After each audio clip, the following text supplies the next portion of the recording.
Now, directors of British-based company Smith and Ouzman have been found guilty of bribing public officials in Kenya. A 12-member jury found that Chris and Nicholas Smith bribed electoral officials as well as officers from the examination body knec so as to be awarded printing contracts. And as KTN's Asha Mulu reports, this conviction could just have opened Pandora's box once again in Kenya. Smith and Ouzman is known worldwide as the trusted name in security print and multimedia solutions.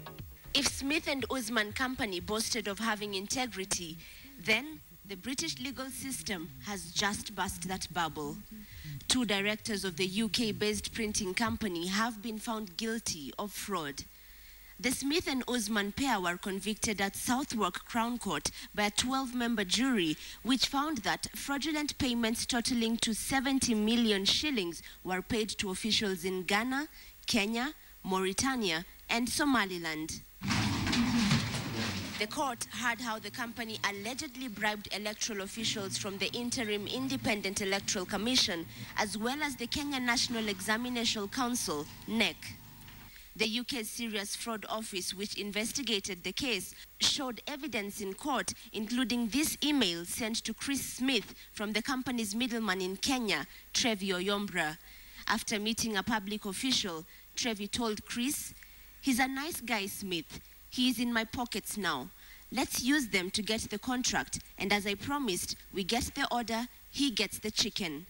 In the emails, Trevi continues, "Smith, these people's problem is chicken after the award.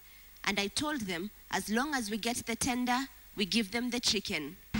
The emails were dated back to December 2008 and are said to have been in reference to a contract that the company was chasing in Kenya. In our earlier interview with IIEBC former CEO James Oswago, he dismissed the claims that Trevi the middleman dished out bribes to electoral officials, including himself. Trevi is paid on commission. I wouldn't be surprised if Trevi would say pay more, because the more you pay, the more he gets. But the British prosecution preempted this argument and told the court that if the commission payments were to be retained by Trevi, then he did very well in the 18 months of those transactions. Asha, this is what the prosecution is saying. Why don't we wait until the trial is over? Supposing all these things are dismissed during the trial, are nothing but just allegations. You know, this is what the prosecution is saying. With the trial as good as done, the two convicted businessmen are set to receive their sentence on February 12th. Back in Kenya, however, this is just the beginning. Confirming that it has followed the UK's proceedings, the Ethics and Anti-Corruption Commission says that it sent a team to sit in during the court hearings. EACC spokesperson told KTN that through mutual legal assistance, the commission will now pursue the suspects locally.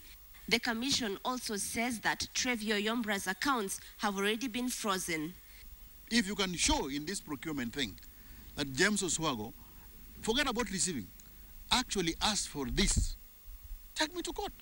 David Green, the director of the Serious Fraud Office, said that this was the agency's first conviction of a corporate for offences of bribery.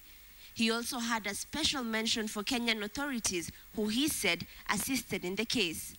But as the UK case comes to a close, back home, Kenyans can only wait to see if any case will be opened at all. Asha Mulu, KTN, Nairobi.